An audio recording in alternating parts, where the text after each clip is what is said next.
Hello, welcome to this episode of Cyscene Podcast. I'm your host Lefteris Moumtzis, and today I have with me my friend and singer Ezgi Akgürgen, which I totally said wrong. So can you say did pretty good. Ezgi Akgürgen. Akgürgen, which means something with the light or something or melody? Yeah, my name means Melodia. And then what does The surname is basically Gürgen, is a type of tree, Mhm. and Ak means white, so it's like a white something tree. We can translate it like that. That's a beautiful picture. Like the whole name is a beautiful picture. Melody on a white tree. It's always fun to talk with you, although we don't do it in this way, but we have talked a lot and we have played music together and all kinds of musical things. Thank you for being here. Thank you for inviting me. We've recently done something together which I think was very nice. We've done the Island Seeds band, a band with musicians from both sides. And that was pretty hard to coordinate, I have to say, Yeah. 8 people with the timings and stuff. But we did it in the end. But the most remarkable thing, I think, is that the fact that, which wasn't in the project initially, the United by Sound project of Home for Corporation, but it was the fact that you guys wrote music together. Yes. And I think that was a groundbreaking thing. I know it sounds like I'm saying it because I've coordinated the thing, but it doesn't have to do with me. It obviously has to do also with you guys who made this possible, but also coming back to you, what makes me extra happy is that after knowing you for these few years, you have presented some of your original songs. Yes, and I'm very grateful for the opportunity, and also coming together with we were 7, I guess it was 7 of us. I mean, I didn't 8. know. Yeah, 8, including You and another 7 people. Yeah, and I didn't know Ulash, for example. Like, we've worked together before, but I mean, half of the group, let's say, I didn't know, and that was a first in my life, coming together with a bunch of people I don't really know, and being open and vulnerable about Creating. ourselves, and creating. So that was a first for me, coming together and creating our own songs. And I'm, how I'm did very it feel? grateful for the opportunity. I feel I'm still under the effect of the whole thing, Under to the be influence, honest. Like, at yeah. the whole like the songwriting process, and then the rehearsals, and then the concert. I can't wait to do it again. Yeah, you should. It should happen. Yeah. And it will happen, at least from what I'm responsible for. But since you said that, I wanted to ask you, so how is it usually? Like, what is your day-to-day musical exchange? And obviously it's your job as well, from what I understand. Yes. So can you tell me a little bit about So, that? if I'm gonna talk about it from a performer's point of view, especially for the past year and a half, I've started taking voice lessons again. So I really feel that I am obviously more mature, and I'm taking it more seriously. I have more discipline. So on a daily basis, I practice. I do exercises, sing certain songs that are challenging for me. But from a songwriter's point of view, I can't really fit it into a box. Into your schedule. Like, what I'm trying to say is the whole creative process of it might be different than, what. It's new, isn't it? It's new for me. I used to have no control over it. That's how I feel about it. Like, I would go through something in my life, something sad or happy, and I didn't really try to create something, but it would happen as a result of that. And it has always been maybe it's the reason why I never recorded and released anything, because it was like I'm going through something and it's just how I heal myself, and then I just move on. So it's been like that. Yes. So that's why the whole Island Seeds, it's a first for me in that sense as well, because we were there for a purpose. We were gonna create together. Yeah. So, But then those were the songs that came in as a material. So those personal little moments of yours suddenly become something. Yeah. They're not just your little healing yeah, it's song. everyone's little thing coming everyone together. embraces that, and then that becomes something that is eligible, let's say, to be presented Yeah. as a commercial, let's say, song. But no matter where it was initiated from. So I think it's a perception thing, I think, with the songwriting, because if we don't take it as seriously, let's say, as a job, then we don't spend that time, for example, the same way you do with your voice, your exercises, do the writing. And we believe that the writing is just something that's going to come at some point when I'm not well. I mean, I used to believe that I was just writing songs. Okay, when is the next time I'm going to be sad and really down? And okay, now, yeah, but I'm going to write a lot of songs now. And then you're happy and you're like, I don't need to write any songs. So if I do it's write not, when I'm happy. Sometimes it's just, I don't know, like happy melodies come out, and sometimes, sometimes that happens too. But yeah, mostly when I'm sure you sad. can It's just a way of expression. all anyway. the time if you actually, I'm definitely more disciplined about that as well. And the Island Seeds, the whole project, it gave me a lot more confidence to share my own songs, sing them live, and to be, as we said, like sit down and actually try to write something, or like meet up with people and let's create something together. Like I have more confidence in myself. It gives it more value, doesn't it? You feel that it's more value there now. Yeah. Instead of just your own little world that you need to sort of keep to yourself. I mean, I remember how vulnerable you felt when you were presenting the first song. We always try to talk and say, "Oh, this is just, it's oh not my god, ready." it's like time stops and like But it was also so exciting. Now I want you to tell me a little bit again. I think I'm asking you the same sort of question, but the contrast between because you say, "Oh, I've never been into this situation," so I wanted to ask you, what is the kind of situation that you are usually when performing? Where I know you're the singer in many different cover bands and projects, and that's kind of your role. And I just want you to tell me a little bit about your experience in those contexts. So when I'm performing, you're asking. Yeah. I mean, do you feel? I mean, are you the only woman in the band, for example? Are you like? Do you feel like you're cool with everyone? Not in Inal's band. I have Naz with me. Yeah. Thank God. But yeah, I mean, we had another project called Project 7. It was again a cover band. So I had, from time to time, I have an extra female singer with me. Yes, but mostly it's just me. And how's that? Is that difficult for you? Is it really hard? I think it's hard, not because I'm a female. It's just because of my character. I'm a Virgo, and I'm like, I don't know if you believe in that kind of stuff. I like to be in control of everything. I have this perfectionist side to me, which I don't always like. Okay. Because sometimes it tends to lean to that at some point. It depends on who I'm working with. So it's definitely challenging. And but it does have its rewards as well, I have to say. But the control freakness. Well, I'm just trying to. I guess I'm never shy, or like, how I'm shy about singing. Exactly. I'm not really shy about taking on projects. Yeah. And organizing everyone and you know what I mean?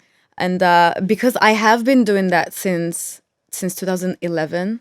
I have been performing, and right now, especially in this past 2 years, I definitely can see that I've improved In what in my sense? singing and just the business side of it as well. I feel much more confident. So that's the huge contrast to my songwriter Yeah. side, basically. Yeah, I can totally see that. Yes. I can totally see that. Like, I know you're on it when But you're... even the Island Seas concert, like that was a huge push. And after that, we did a candlelight sessions thing with another group. And again, I sang 2 of my originals there. So I think I'm slowly getting there.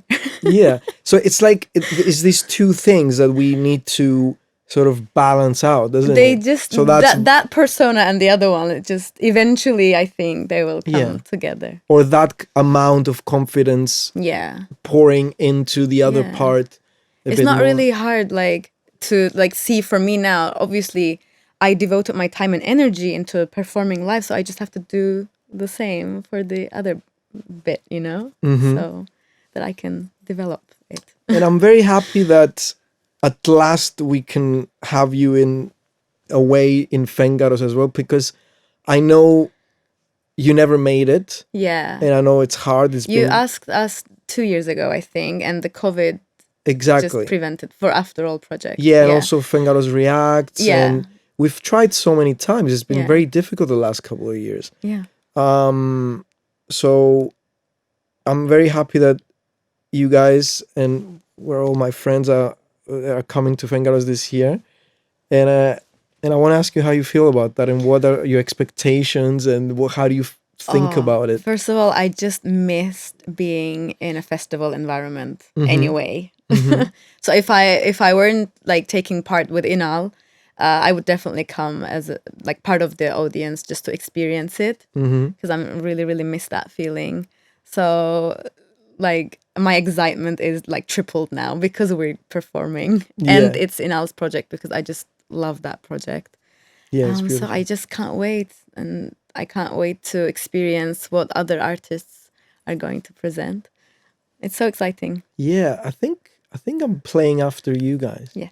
There's also many funny stories. There's the other story that Naz and Ulash were trying to come in 2019, and then Naz forgot her passport. Yes. So they never made it. So there's all these little stories that I remember that, oh yeah, we're gonna book those guys. Oh, those guys were gonna come. And then in the end, nobody came. And now it feels like, okay, it's gonna happen. I love it. It's a huge opportunity for me. I just love it. Yeah, and it's also great for us to host a band from the north at last in our festival, and we already done that in Fengaros Reacts, and it was a great set. So everyone can watch that online now, so they know what to expect. I don't know if it's going to be exactly the same set or maybe longer. I think this time. Yeah. And I think we're going to be maybe dressed up a little bit more. Nice. I think we're all going to be dressed up that day. That's the 29th of July. Yeah. So what else do I want to talk to you about? I don't know. I mean, it's been, it's the whole other issue of us with, the North and South situation. And, today they were calling me from the BBC. They want to come and do this documentary about Cyprus, and they don't want to show the same old historic stuff, and they don't want to say the same old, stories. And then I was trying to explain to them, or like to see what my point of view was. And basically I just came to the conclusion that, okay, we grew up in a place where a problem already existed. But we're living with this thing. But at the same time, we also exist, and we also live, and we have our own lives, and we have our own things that we're trying to build. And it's also really hard. And then, we meet, and then we see, okay, there's people, why do we get excited? Because, they asked me, why did you reach out? Did you want to, because you had influence, you wanted to show? I didn't really want to show anything to anyone. I just reached out so many times to the North because, okay, I had the the push from the Home for Corporation, but it was people. I saw you singing on the internet for the first influence time. of music.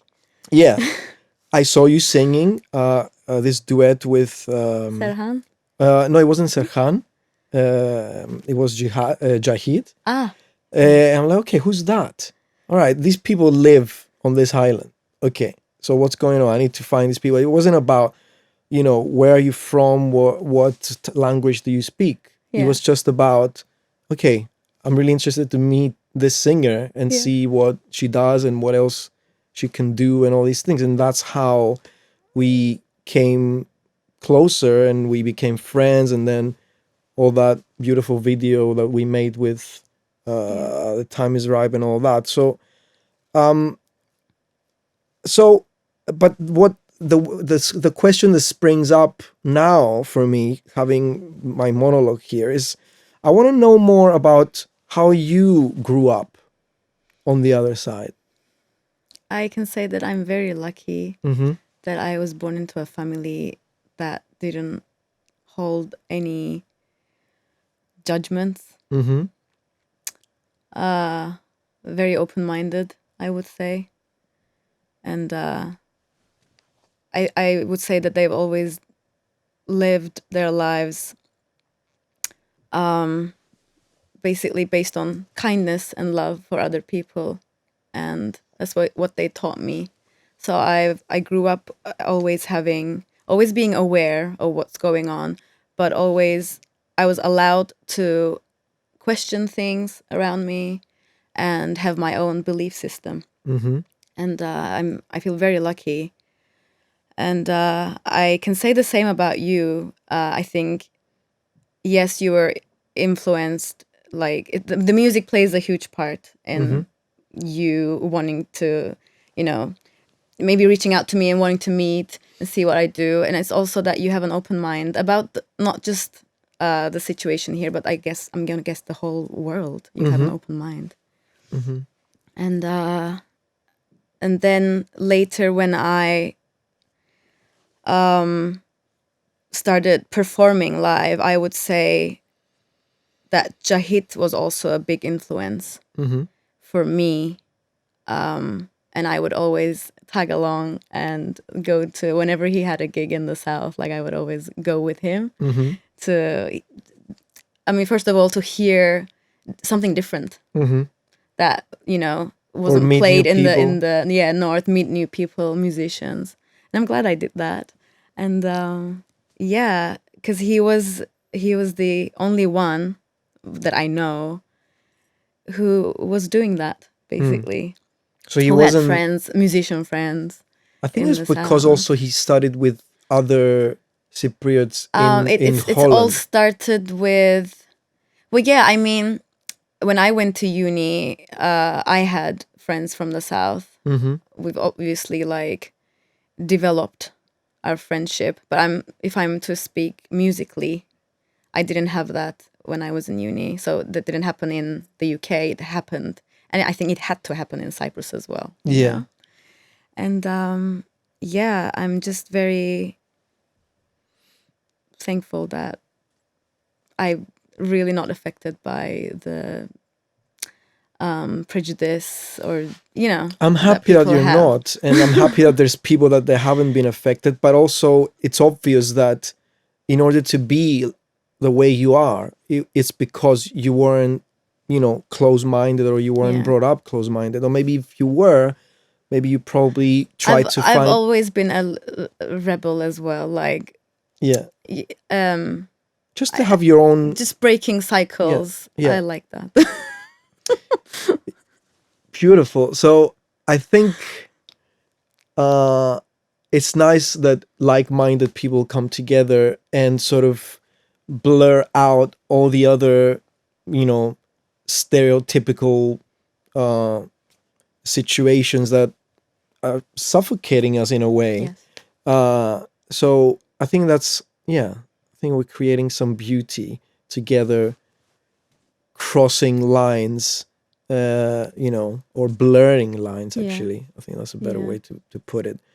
And I hope that we're gonna keep doing that in our own way, because we don't necessarily have control over anything else, but I agree. we have control in bridging these gaps or these walls with our own way, right? Yeah. It's like a personal mission to me to do that with just anyone, not just with someone from the south, but just anywhere I would go in the world.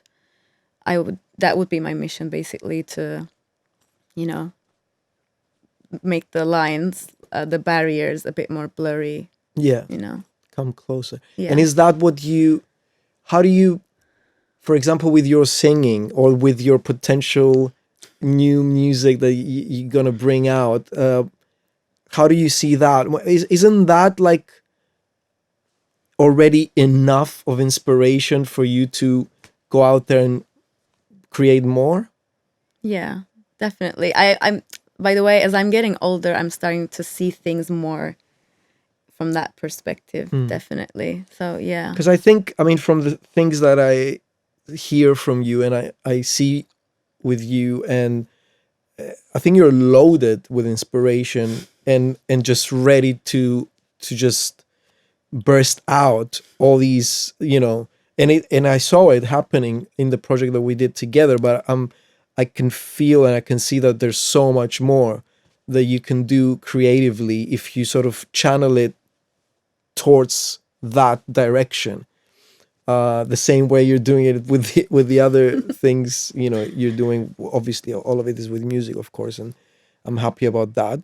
And this is also what I'm trying to test with these podcasts, is to see, okay, how many of us or what percentage of us is, you know, doing music as their actual occupation, and who is not doing that and why they're not doing that, or, you know, it's a very difficult thing, and we have to, you know, accept that, and everyone knows that to the extent that our job is not really supposed to be a real job. I don't know. I think we spoke about that, and I think you guys said that is the reason why I was not encouraged to study music. I studied psychology and English language, and it was because, you know, study something else that would be your main income, and then you'll do this as a hobby. It's so funny. It's so, because we are the same. Parents typically are saying the same exact thing. Yeah. So it's no different. Yeah, and I luckily got fired from my day job in 2019. So that was in December 2019. And I was like, okay, that's it. That's my push. And then COVID happened, which is like the worst time to, you know, just depend on music, because we couldn't work. But I'm going to touch wood and say, like, yeah, I've been like determined. I'm still only doing music. So, yeah. Well, that's even more admirable. Like the timing that you quit and you never decided to go back. Yeah. That's even more. I've never been more creative in my life, especially when we were stuck home. It was like amazing. Not right now, because it's summer and I have like a lot of gigs. I don't really have time to record or like even. I'm still trying to, like, I'm always in the car. That's my time. Like when I'm driving from point A to B, I'm always, I don't know, singing something or practicing, coming out with new melodies, sometimes lyrics. So that's my space to be creative. But other than that, recording it. But other than that, I don't really have time to do that because it's been busy, thank God. Yeah. I really hope you find the time to do that at some point after you get together all your little melodies. Well, it's like people like you and the projects you made, like it gives me the push again to, okay, a new song. I can present this new song to people like you or like some friends in the north, and that will be my chance to actually, you know, record it, even though live, but I have a live recording from the home concert, so even that's like... I'm really looking forward to your next record. I have to be honest with you. So don't take too long, please. All right. Thank you. Thank you, Ezgi, for being here with me Thank you today, for having me. for having this lovely talk. I'm really looking forward to seeing you perform at Fengaros, not just because of me, but literally also because of I want to share your happiness, all I of you. I know. mean, in the band of Inal Bilsel, of being with us on the same stage. Looking forward to it. Thank you very much, and thank you for your Thank time. you. Thanks.